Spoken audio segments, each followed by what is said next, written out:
6 keys to deal with a narcissist when you can't get away. I talk a lot on this channel about the importance of getting emotional, psychological, and sometimes physical distance from a narcissistic abuser. And some viewers have wisely pointed out that, sometimes this just isn't possible.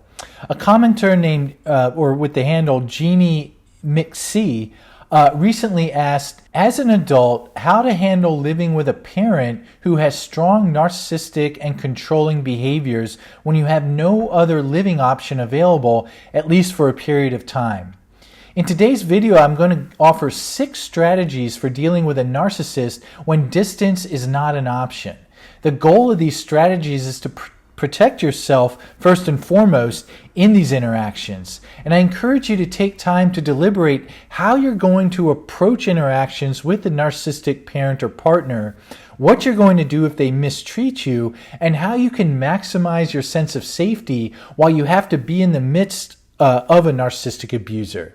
And these 6 strategies are designed to help you think through these questions. Well, my name is Jay Reed and I'm a licensed psychotherapist in California, and I specialize in helping people recover from narcissistic abuse. Narcissistic abuse can really leave us feeling lost and estranged from our sense of who we are. In individual therapy and my online course on recovery from narcissistic abuse, I try to offer a map that allows people to come back to the quality of life they know they deserve. And of course, each survivor needs to travel this path for themselves, but I think a map can be tremendously important to do this with.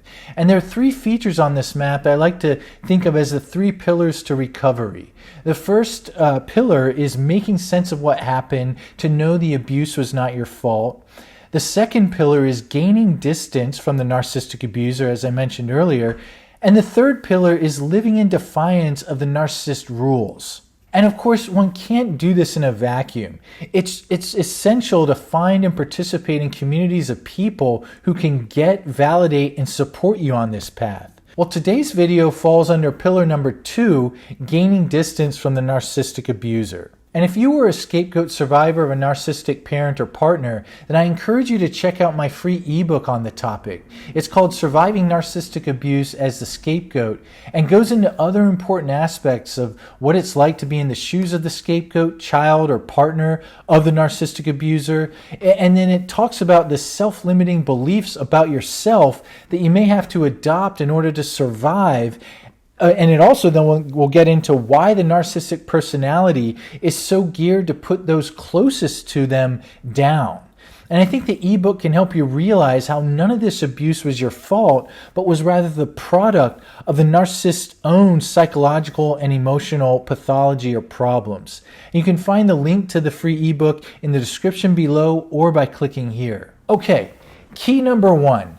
Surrender the wish for the come to Jesus conversation with the narcissistic abuser. As I've discussed in greater depth in other videos, there can be a tremendous pull for the survivor of narcissistic abuse to get the narcissistic abuser to see things from your perspective or from the survivor's perspective. I think generally when we have been injured by someone whom we very much want to believe is a good person at their core, then there can be a strong hope or wish that if only they could see what they did, then they would acknowledge their transgressions, offer a sincere apology, and you could resume or go on to enjoy a real relationship with them. And I think this instinct is a great one and serves someone really well in relationships with safe enough people, because it helps you repair minor ruptures in those relationships.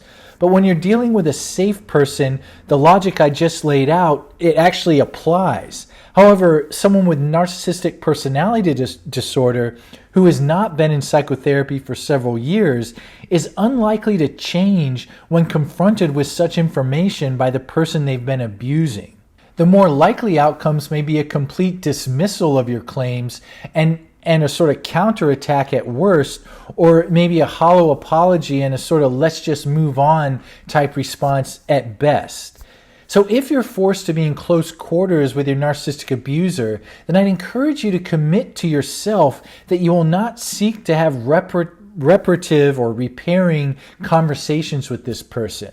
So by relinquishing this hope that they could see things from your, and again, very reasonable vantage point, you can protect yourself from the emotional pain and stress and strain that can result from having such ultimately unsatisfying conversations with them. Key number 2, plan and rehearse what you will do if or when you feel mistreated. I think of boundaries as having 3 components: knowing what you want from others, knowing what you don't want from others, and knowing what you will not accept from others. Then, with the answers to those 3 questions in hand, you get to determine the consequences for when someone falls into one of those 3 buckets. So, when you know what you want from others, the consequences are typically to move towards those people and sustain those relationships in your life, protect them. And when you meet people who offer what you know you don't want from others, then the consequence is typically to move away from such people in favor of that first bucket of people. Well, these 2 types of consequences can typically happen within oneself.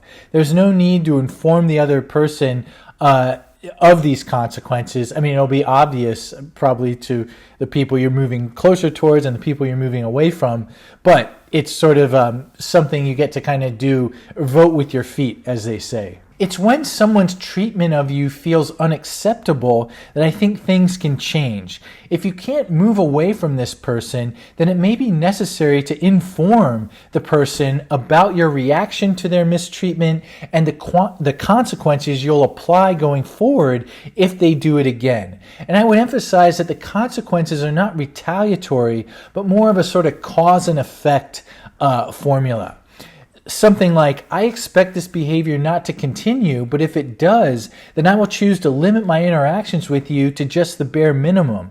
I'm doing this for myself, not to punish you. So let's say that you are in a position where you have to have nightly dinners with a narcissistic parent and your 2 siblings.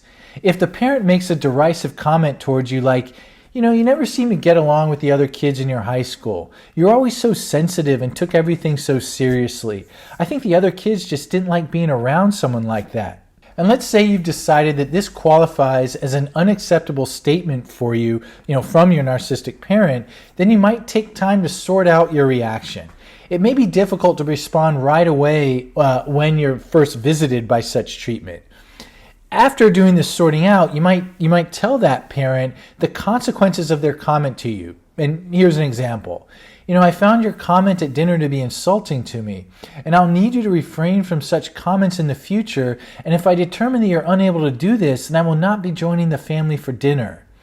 And when you explain the consequence to the narcissist, please know that it's not a discussion, but rather more of a unilateral kind of delivery of information. And the goal is to calmly, underline calmly, inform them that you will not what you will not accept and what will happen if they do this again. It can be important to remember for oneself that this is simply an act of self-care, not an act of punishment of someone else for mistreating you.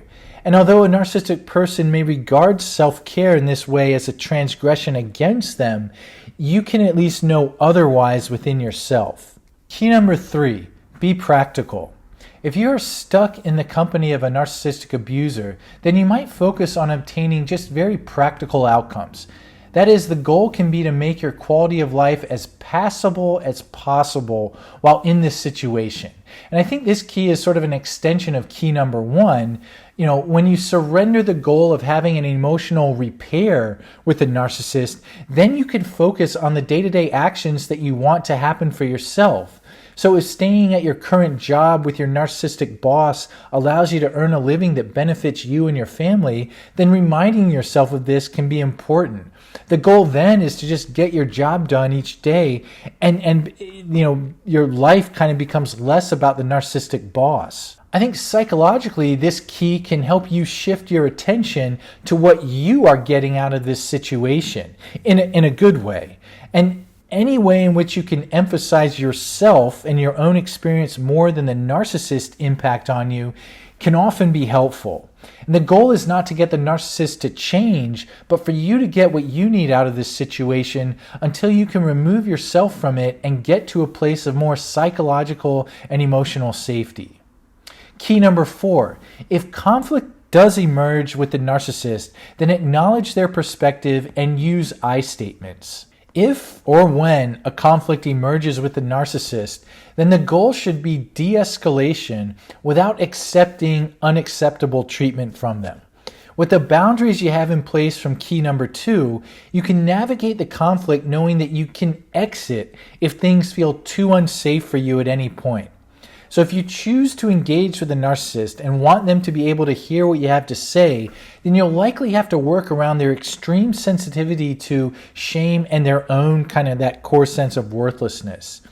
And a narcissist who is acting with hostility towards you may be experiencing breakthrough shame in their own psychological makeup due to their fragile defenses having been punctured. So they may determine, for example, that your tone of voice was not adulatory enough when you responded to their question and react very punitively. In that kind of example, you might say something like, I get that you feel disrespected by me right now. For my own sake, I'm going to need to take a break so that I can think about this, and I will return when I have something to say that I think can be helpful. This approach offers them some mirroring for their inner experience that may be necessary for them to hear what you eventually have to say. It also focuses on what you need and leaves them out of that equation so that you do not risk further wounding their fragile self-worth while still doing what is necessary for you to feel safe in the situation. And I really want to stress this. If the narcissist is in a bout of rage, then your safety takes immediate priority. I would say you have to get out of the interaction as quickly as possible because nothing or very little good can come from it. They have to de-escalate to get out of their kind of like brainstem in that kind of fight mode in order to kind of come back to reality and be able to hear anything you have to say. Key number 5, you don't have to be friendlier than you feel. You know, in surviving narcissistic abuse, you may have had to constantly monitor the narcissist's moods and work extremely hard to keep them buoyant. This survival tactic can make it so that, when they walk into the room, all you can think about is them, what they need, and how you can provide it. And this makes sense. When a predator in the natural world is in the vicinity of its prey, the preyed upon animal takes immediate and full attention of the predator.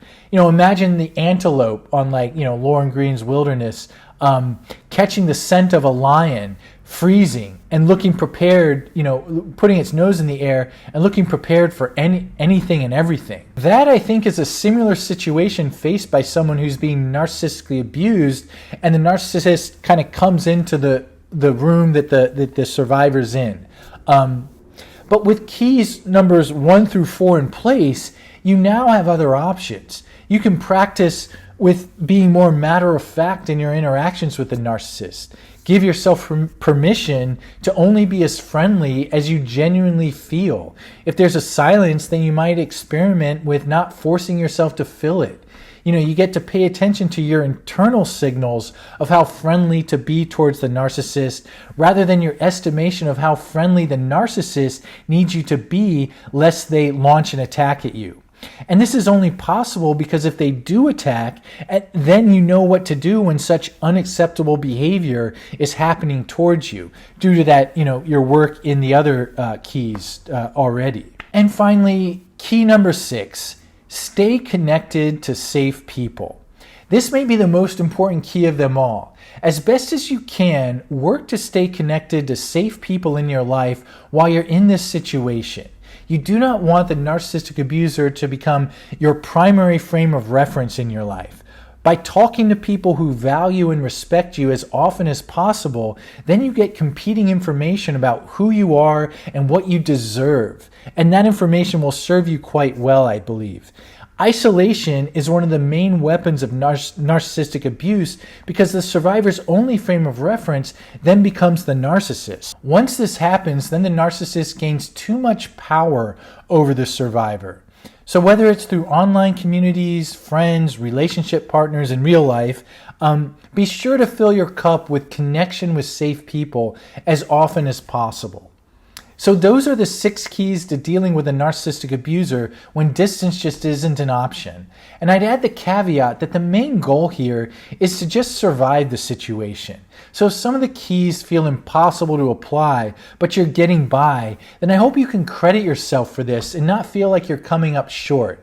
I mean, every situation is different, and you're definitely the expert when it comes to knowing what you can and cannot do with your narcissistic abuser. Well, thank you for watching this video, and thank you for the commenter Ginny McC for bringing this issue to my attention and providing the opportunity to kind of make this video for the broader community. And I selected her comment, I'm assuming it's a she, but I selected this person's comment because it reflected a sentiment that was widely expressed across different comments. So thank you, and I hope you found it useful, and I look forward to posting again next Friday. Take good care.